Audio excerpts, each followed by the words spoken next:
game was the least interesting of the wild card weekend, if I'm being completely honest, because there just wasn't a lot of scoring. Only New England reached the end zone, and that was in the fourth quarter. So, given all that information, are we more or less confident in the Patriots after that wild card win? What do you think? I would say less. I mean, for me personally, I just think that offense, listen, defense wins championships, but offense wins games, damn it. Yeah. And I need to see you step up and be formidable offensively when I imagine what you will face. Certainly with Houston, their offense is not prolific, and we understand that, but their defense is real, and they can shut you down, and their defense will keep them in every single game, as we saw, because we saw C.J. Stroud lose the ball fumble the ball 5 times, committed 3 turnovers, and still the Steelers couldn't muster anything more than 2 field goals. So we understand how big-time Houston's defense is. They're the best in the business. But I don't see the Patriots being able to neutralize a Denver Broncos offense, potentially a Buffalo Bills offense, the way that you neutralized, the Chargers offense. I don't see that. And so it's not that I'm saying in any way that the Patriots can't win, because I think they're a complete team, and Vrabel is a top 2 candidate for Coach of the Year. They've got the personnel. I respect it. I just think that you need to be better offensively in order to win, and I can't say I walked away feeling more confident in New England after this win. Swag? Yeah, I'm still confident. I'm highly confident in the New England Patriots. I think they adjust the games. Now, Stephen A., to his point, we were there. We know what this Houston Texans defense is. This is a different animal. But I put stock in giving up 3 points to Justin Herbert. I take stock in sacking them 6 times and turning the football over. They made the Los Angeles Chargers offense look putrid. And that is something that they've been doing a really good job of playing defense, but that was a dominant defensive performance.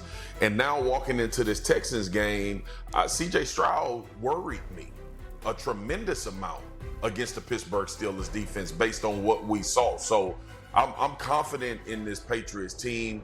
It lies more with the fact that Mike Vrabel is the coach, and I think this team is one of the best one-to-one game adjusters in the NFL, meaning they can put a plan together for that specific team that they're playing week in and week out, which was Bill Belichick's calling card. Not saying that they are going to win or beat the Texans, but I don't think this is going to be the situation we saw last week for either of these teams. Patriots offense wasn't perfect either. Sports fan, and the man seated to my right knows all about that. He is one of the biggest fans you will ever meet and one of the best guys you will ever meet. His new show is called Going Dutch, the great Dennis Lee. Yeah. I can't, guys, this is such a big thing for me to be sitting here on the show. I did the Mike and Mike show back in the day, but I watch this show almost every day. So this is like religiously, this is my favorite TV show. Love so it. I'm just saying, this is like being at the Golden Globes for me. Forget about the Oscars. This is my Oscars. Like, this is, like, I've never met Jeff Saturday. This is crazy. I met Dominique, and I know Schrager, I know you, but this is... Yeah, we're the real action. He was very And by the way, I have a report from the hallway, right? Because they had me do the little walking. Yeah. Like, you can't go to the bathroom without seeing Stephen A. Smith. He has a giant sign, full color. It's like it's 2 stories high when you come into the bathroom and come out of the bathroom, right? So I'm like, geez, can we get a bigger Stephen A. sign? And then I realized there's a Greeny picture out there, but it's covered by equipment. You can only see the top of his head. True. That's all facts. It's 100% It's Stephen A.'s world, and we just happen to be visiting. That's exactly right. Yeah. They put all of Stephen A.'s furniture in front of my picture. Yeah, exactly. That's a whole other discussion. Pretty awesome. All right, well, I want to get into your new show and everything else, but I will start by talking about the Patriots. I will actually be there Sunday. We're doing the whole pregame stuff for the Patriot game. You were saying when we were showing that montage, Drake Maye, just what a thrill this has been. Shocker for me. Shocker, as we say in Boston. I just didn't, I love Vrabel, loved him as a player. Obviously, he was paying attention to Belichick. I thought he was a great coach in Tennessee. So, when Gerard Mayo went away, that was a terrible season. I thought we're in a big rebuild. Yeah. Right? We got like 3, 4, maybe 5 years. Didn't see Drake Maye being that good that fast. Yeah. So this is all gravy. Plus, I'm a little worried because I think our schedule was pretty easy this year in some regards. So this is, again, I can't even pick a winner for the playoffs this year. I don't know who it's going to be. It's a toss-up, I like it. Complete toss-up. Yeah. So I would say this. And can I just say another great thing? Yeah. How great was last weekend, 2 college playoff games, Yep. and then all those NFL games, and nobody's mentioned the Cowboys in over 2 weeks. There we go. fantastic. We'll sneak them The only in. thing that annoys me, sometimes I want to drive down there and go, guys, stop talking about the Cowboys. They suck. Whatever. I love it. I love it. I would say this with the Patriots, like because you talked about the gravy. This is not the normal approach to Jeff, Patriot fans. No. He's lying, Jeff. Yeah. As soon as that game starts, he's going to want to win. If they lose, you talk about gravy. Yeah. Get out of here. Exactly. Oh, damn gravy. I'm not denying gravy. He's an actor. I got you. That's an actor. You know what? That's a great point. He's an actor. That's a great point.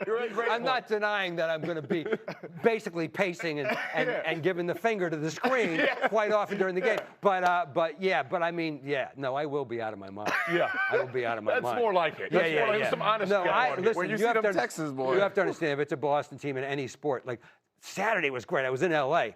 My day started with a 10 a.m. Bruins game that was on ABC. It's like, and then all day football. Yeah. All weekend football. That was great. But I will be swearing and cursing and throwing things. Yes. The recent memory, we're just showing all those things there. I mean, Brady, you go back as far as I go back. Bird, like who are if right now, if on your final day, the Boston athletes you'll be talking about and you'll be thinking about in your final days. Brady, obviously, one of them. Who else? Bobby Orr. Bill Russell. I mean, you're not going to get much more iconic than those two guys, right? This is a selfish one. Carl Yastrzemski, Jim Rice, those guys from the 70s from the Red Sox I love. Big Papi. I mean, are you kidding me? Yeah. I mean, and Kevin Garnett. I mean, I love Larry Bird. Yeah. But and Larry was a great player. Those guys are just Big Papi, clutch. Bobby Orr, clutch. Bill Russell. Nobody's ever going to do what Bill Russell did, not just in basketball, but in terms of his life, in terms of civil rights and his activity and his politics. Amazing. Yeah. I mean, Trigger, you were asking him about the one legendary sports movie that he's known for. I said, we all talk about The Sandlot. Do you have memories of making The Sandlot? Yes, very, very present because it was the first movie I made. I had done a movie before I got famous, but I wasn't in it because I was famous. Then I got famous, and that movie hadn't come out yet. So the first acting role I got offered after I got famous was Sandlot. Did you ever think it would still be a movie that kids today are watching? When I read it, I'm a huge baseball and sports fan movie guy. So I was like, I can't believe I get to do a baseball movie. So selfishly, I wanted to do it for that reason. But also, I didn't know anything about the movies. But when I was reading, I was like, hey, if this thing clicked, it had James Earl Jones in it, who's like, come on. Yeah, absolutely.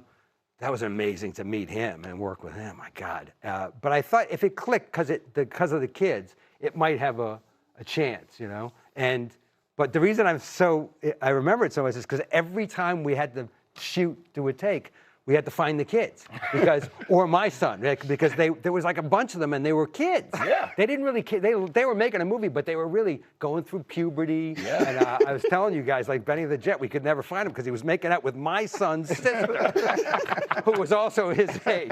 He was slightly older, so it was like, where are they? Go out in the woods and look for them. And they were out in the woods. That's where they were. Bring them back in. Bring them back in. Watching football all weekend, we are all seeing all the promos for the new show, Going Dutch, with you and Taylor Mishiak, who I love. Yes. And you have that very funny line about how there are worse fathers that you could be. Who could be a worse father? Yep.